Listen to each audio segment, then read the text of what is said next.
नमस्कार, मैं मेघा हिंदुस्तानी स्वागत करती हूँ आपका माटी के लाल पर। चुनाव आयोग कुंभकर्ण की नींद से कब उठेंगे? सवाल इसलिए है क्योंकि जब विपक्ष के कोई नेता अभद्र टिप्पणी करते हैं तब चुनाव आयोग अचानक से जाग जाते हैं और फिर सो जाते हैं जब पक्ष का कोई नेता अनर्गल बयान देता है। आचार संहिता या सो कॉल्ड ये मॉडल कोड ऑफ कंडक्ट जिसे आदर्श आचार संहिता कहते हैं, क्या वो केवल विपक्षों के लिए ही लागू होती है? क्या एक तरफा रवैया ही चलता है? क्या चुनाव आयोग को भारतीय जनता पार्टी के द्वारा किए गए कृत्यों को छुपाने आता है या देखकर भी अनजान बन जाते हैं?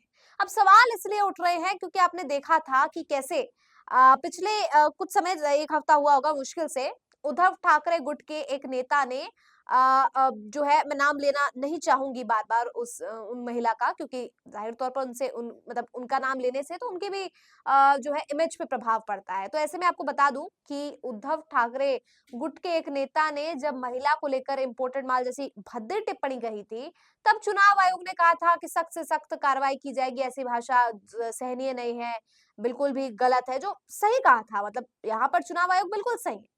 लेकिन सवाल है कि जब उद्धव ठाकरे या इनके गुट के, विपक्ष गुट के नेता के कोई कुछ लोग गलत हरकत करते हैं जो बिल्कुल गलत है और गलत को गलत बोलना ही चाहिए, तब चुनाव आयोग इसे गलत बोलता है जो बिल्कुल सही है। मतलब बिल्कुल सही कहते हैं, चुनाव आयोग जो है सही बात कहता है गलत को गलत कह के। लेकिन जब भारतीय जनता पार्टी के नेता वोटर्स को धमकाने का काम करते हैं और वो भी महिला मतदाताओं को धमकाने का काम करते हैं, तब चुनाव आयोग क्यों सोने चला जाता है? अब सवाल इसलिए उठ रहा है क्योंकि बीजेपी के एक नेता ने महिला वोटर्स को धमकी दे डाली है। क्या कहा है वो देख लीजिए, फिर आगे चर्चा करते हैं। If you see women who take benefit from Ladki Behan Yojana in Congress rallies, then click their pictures and write their names and give it to us. We will do their proper treatment.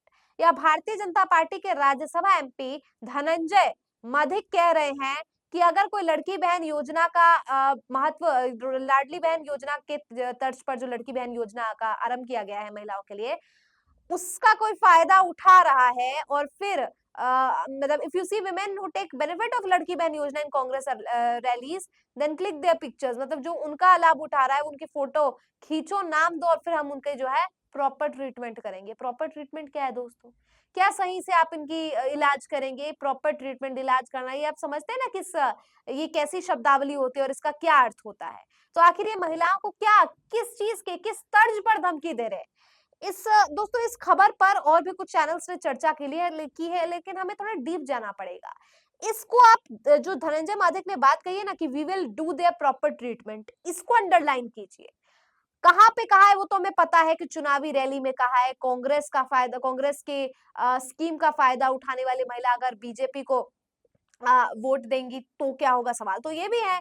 या ऐसा तो कांग्रेस ने कभी नहीं कहा कि कांग्रेस की जो है योजनाओं का फायदा उठाकर अगर भाजपा को वोट देंगी तो कुछ करेंगे, कांग्रेस ने ऐसा नहीं बोला। लेकिन भाजपा ऐसा कह रही है कि भाजपा की योजनाओं का फायदा उठाकर अगर कोई कांग्रेस को वोट देता है तो उनकी तस्वीरें खींच लेना। सबसे पहले तो यही कि क्या तस्वीरें खींच लेना, क्या उनका नाम लिख लेना, क्या प्रॉपर ट्रीटमेंट देंगे? ये महिलाओं के लिए कितनी भद्दी टिप्पणी है। सबसे पहले तो ये मिसोजिनिस्टिक रिमार्क है, इसमें कोई दो राय नहीं है, पहली बात। दूसरी बात, यहाँ पर मतदाताओं को जो है डराने का काम किया जा रहा है और सबसे बड़ा आदर्श आचार संहिता का जो उल्लंघन है वो इसे कहा जा सकता है, क्योंकि यहाँ पर वोटर्स को ही धमका रहे हैं तो फिर कैसे निष्पक्ष चुनाव की उम्मीद की जा सकती है? तो दो चीजें यहाँ पर, एक महिला वाला एस्पेक्ट और दूसरा वोटर वाला एस्पेक्ट, और ये दोनों ही एस्पेक्ट से इसे समझने की जरूरत है। और तीसरा यहाँ पर एस्पेक्ट है चुनाव आयोग का, कि जब विपक्ष के कोई नेता टिप्पणी करते हैं तो चुनाव आयोग प्रतिक्रिया देता है, लेकिन पक्ष कुछ भी कह दे, चाहे अमित शाह, प्रधानमंत्री नरेंद्र मोदी, भारतीय जनता पार्टी के कितने ही नेता कितने झूठ बातें, कुछ भी बातें कह देते हैं, हवाई बात, या इवन योगी आदित्यनाथ भी, ये तमाम ऐसे लोग हैं जो धर्म की आड़ में, जाति की आड़ में चुनाव कैंपेन में न जाने कैसे जाति तोड़ने वाली बातें, धर्म के, मुसलमानों के विरोध में बात करते हैं, लेकिन चुनाव आयोग कुछ भी नहीं कहता है। तो मुसलमानों के खिलाफ बोलना तो एकदम ट्रेंड में हो चला है आजकल। लेकिन सबसे बड़ी दोस्तों एकदम विडंबना है कि कैसे महिलाओं को, मतदाताओं को यहाँ पर भड़काया जा रहा है, उन्हें डराया जा रहा है और अगर ऐसा ही माहौल रहा तो फिर निष्पक्ष चुनाव की उम्मीद कैसे की जाएगी? अब सवाल ये है कि यहाँ पे तो हमें वायरल तरीके से दिख गया ये रैली में। क्या जो बहुत सारे ऐसे पर्सनल मीटिंग्स होते हैं, बहुत सारे ऐसे होते हैं जहाँ पर रिकॉर्ड नहीं किए जाते हैं, बहुत सारी ऐसी चीज़ें जो ऑन एयर नहीं होता, या बहुत सी ऐसी चीज़ें होती हैं जो ऑन एयर होता है लेकिन कोई उसे पकड़ता नहीं वो चीज़ों को, या किसी का ध्यान उस पर नहीं जाता है। तो क्या हरियाणा में भी आपने ऐसे ही भड़काया था? क्या हरियाणा में भी आपने कहा था कि जो महिला या जो पुरुष भी योजनाओं का फ़ायदा उठाएगा किसी और पार्टी का, वो भारतीय उस जनता पार्टी उसका प्रॉपर ट्रीटमेंट करेगी? क्या ये प्रॉपर ट्रीटमेंट के डर से वोटर्स जो है वो शिफ्ट हो गए? देखिए, एक बयान से बहुत से सवाल उठ जाते हैं। एक मंत्री ऐसा कह रहे हैं जो भाजपा के पूर्व राज्यसभा सांसद भी रह चुके हैं, तो और कितने नेताओं को इस तरीके की मानसिकता है? भाजपा में क्या ऐसे ही लोग भरे पड़े हैं जो शास्त्र के साथ-साथ शस्त्र भी उठाना पड़ेगा, जैसे भड़काऊ भाषण देते हैं, देश को तोड़ने वाली गतिविधि वाली बातें कहते हैं, सामाजिक सौहार्द को आग लगाने वाली बातें कहते हैं, मुसलमानों के खिलाफ बातें करते हैं, तो इस तरीके की भड़काऊ चीज़ आखिरकार इस पर जो है पूर्ण विराम कब लगेगा? और इस तरीके की बातें अगर सामने आ रही हैं, तो इससे क्या समझा जाए कि बीजेपी के लिए एक बिल्कुल न्यू नॉर्मल हो चला है? क्या देश को विकास और देश को विकसित बनाने के लिए अब इस तरीके की भाषा का प्रयोग करके ही जो है विकसित बनाया जाएगा? ये डरा धमका कर ये डिक्टेटरशिप नहीं तो और क्या है?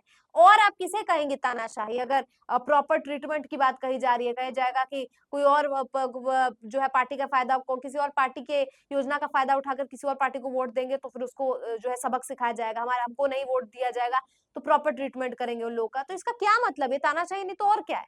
आपको क्या लगता है दोस्तों ये चुनाव आयोग क्यों सोया हुआ है? इस पूरे मुद्दे को लेकर कमेंट करके बताइए। मुझे दीजिए इजाज़त, देखते रहिए माटी के लाल। धन्यवाद।